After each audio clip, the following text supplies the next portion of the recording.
Buenos días.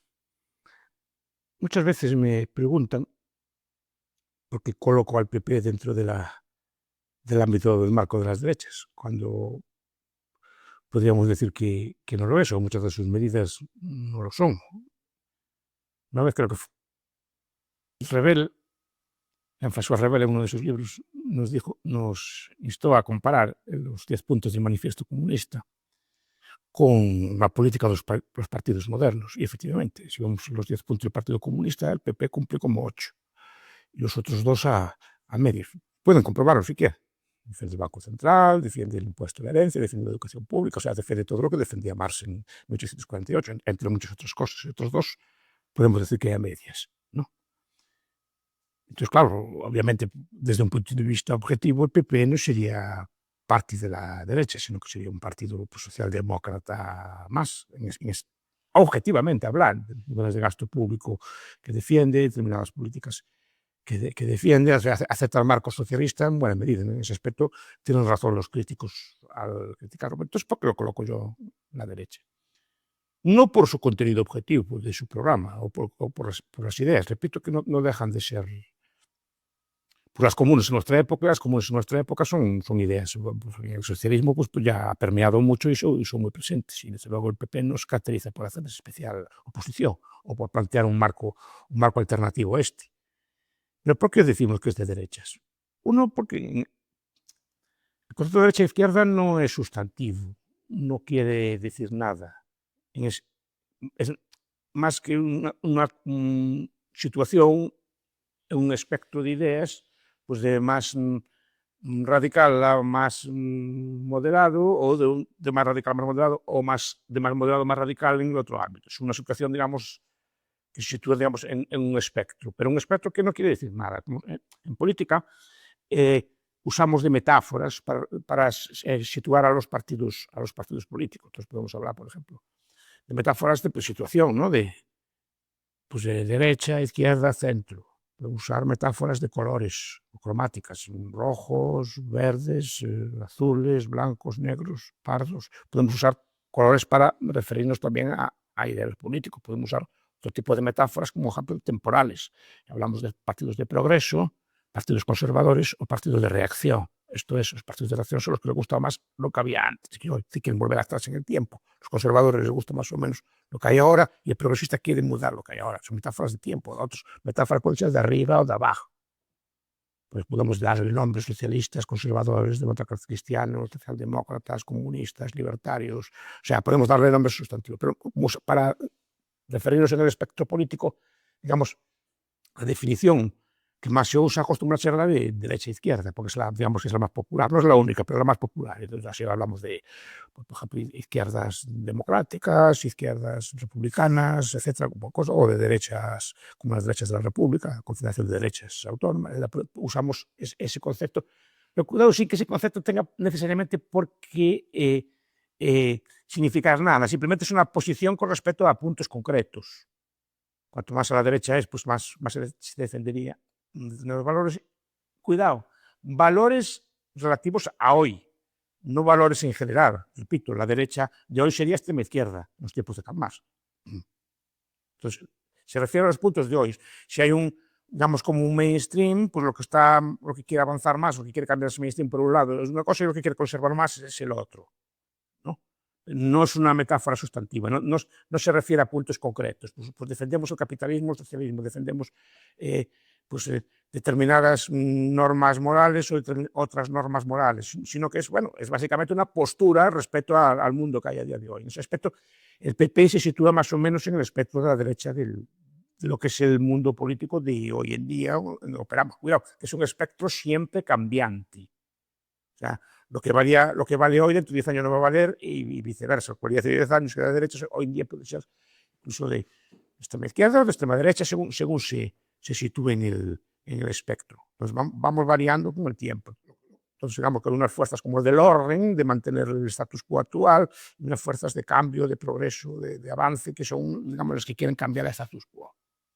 Entonces, el PP en ese aspecto es un partido pues, que defiende más o menos el sistema que hay y se sitúa, digamos, en el espectro moderado de ese tipo de cambios. Por tanto, se considera un partido de derechas. aunque repito, no difieren mucho de las políticas socialistas, solo, por ejemplo, en el ritmo de cambio, que hay que hacerlas un poco más graduales, hay que hacerlas un poco más moderadas, pero no discute los marcos. Hay que subir las pensiones, sí, pero no tanto, hay que regular el alquiler, pero no tanto, es decir, nadie defiende, pues vamos a liberalizar todo esto, hay que regular el uso del suelo para la construcción, pero no tanto, o sea, etcétera. Y dentro de 10 años, lo que antes se consideraba muy radical es perfectamente aceptable. Y tenemos muchos ejemplos en la política española. Pero porque también digo que es de derechas, porque en ese aspecto se sitúa en la derecha, porque no es, digamos, de los más partidarios o más de acelerar el cambio, sino que hacer con más lentitud y aceptar con retardo las políticas socialistas. Y con 10 años de retardo, todo lo que a los socialistas les parecía bien, ahora les parece bien a ellos también, con cierto, pero básicamente es una cuestión de tiempo. Pero me interesa más por dos motivos. Uno, porque el sistema de políticos español se configura con relación al franquismo.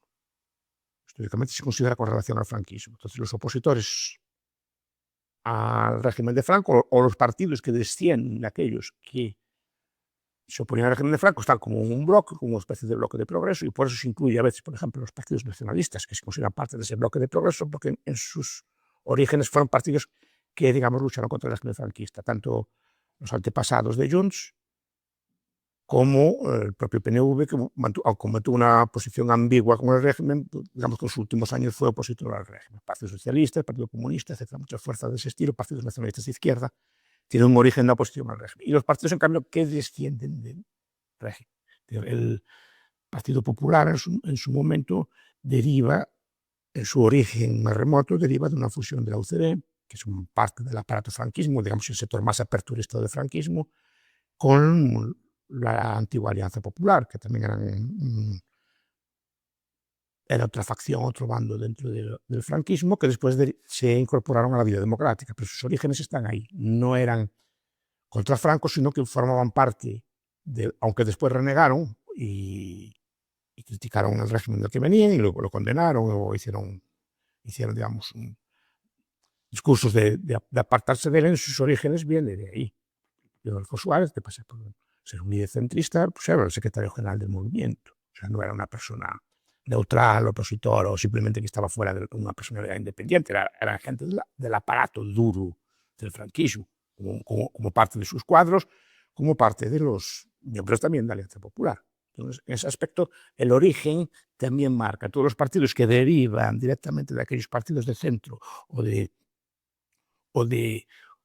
derecha, se puede considerar la derecha. El propio Vox, por ejemplo, en sus orígenes también viene de una facción, digamos, extinguida del Partido Popular, que después incorpora otros elementos y a día de hoy pues, no se puede reconocer, digamos, en el antiguo Partido Popular, pero sí que viene de ahí. Entonces, ese origen, digamos, marca o delimita, digamos, las posturas al respecto de lo que consideramos derecha e izquierda a día de hoy. Y después, en la propia praxis política, vemos que, por ejemplo, partidos de derecha pues pactan entre ellos y es muy difícil un pacto entre bloques. Entonces ya se reconocen entre ellos. Si ahora, por ejemplo, vemos que hay unos resultados en las últimas elecciones que permiten una suma de Vox y PP, todo el mundo entiende, y es algo ya asumido, que van a pactar. Y se entiende que Vox incluso puede pactar con el PP. O el PP puede pactar con Vox, pero Vox no se entiende que no puede pactar con ninguno de los partidos del bloque de progreso, incluidos los nacionalistas, porque está considerados como otro extremo. Entonces, digo que la propia, aun no siendo objetivamente, sí que pueden actuar entre ellos, sí que pueden pactar entre ellos y sí que pueden, digamos, llegar a acuerdos entre ellos como llegan y van a llegar, sin duda alguna, porque no se entendería de momento otra cosa, porque están situados en ese espectro. Que después, sustantivamente, no lo sé. Pues no lo son. Más el PP que Vox. ¿No? El Vox tiene algunos más elementos de derecha que otros no son tan de derecha. Su jacobinismo, por ejemplo, no es una ideología que venga de la derecha, sino que viene de la izquierda. Pero tiene estos legitimidad de origen. Entonces, ¿qué es derecha e izquierda? Los teóricos políticos intentaron definirla con más o menor éxito. La Pons, por ejemplo, en su libro, o el más famoso entre nosotros, el libro de Norberto Bobbio, Derecha e Izquierda, que narra las diferencias y las categoriza como que la derecha primaría como la libertad, como principal valor, y la izquierda primaría la igualdad como primer valor. Ahora, definir lo que es libertad, lo que es definir lo que es igualdad, también requiere de un ejercicio de comprensión y de debate que no es fácil de definir. Pero no hay muchos libros que intenten definir. A lo mejor el viejo Quentin Levin, en su libro sobre el izquierdismo, intenta también dar algunos rasgos. Pero bueno, al final coincide lo que dice Bobby. Unos priman como la igualdad, como los jacobinos, los que eran básicamente igualitarios, y otros primarían como la libertad. Y otra cosa es cómo se defina esa libertad. Pero que incluso las derechas hispanas, a día de hoy, objetivamente hablando, tienen elementos de izquierda. Unos en el aspecto económico y social y otros en el aspecto de la organización territorial. Tienen elementos que no son, igual que las izquierdas, también tampoco son estrictamente puras, ¿no? Porque ya admiten muchos elementos del capitalismo, aunque fuertemente invertidos, fuertemente corregidos, pero los admiten y admiten muchas normas de funcionamiento que antes eran, digamos, patrimonio de la derecha. Entonces digo, no es tanto definir la derecha y la izquierda sustantivamente, sino intentar definirlas como topológicamente, ¿no? Como topología, como un lugar en el que se colocan en un espectro, que todos lo entendemos, una especie de frontera imaginaria, que todos entendemos dónde empieza y acaba esa frontera, pero que no tiene mayor sustantividad que ese. Forma parte más del lenguaje popular que del lenguaje político, digamos, más sustantivo.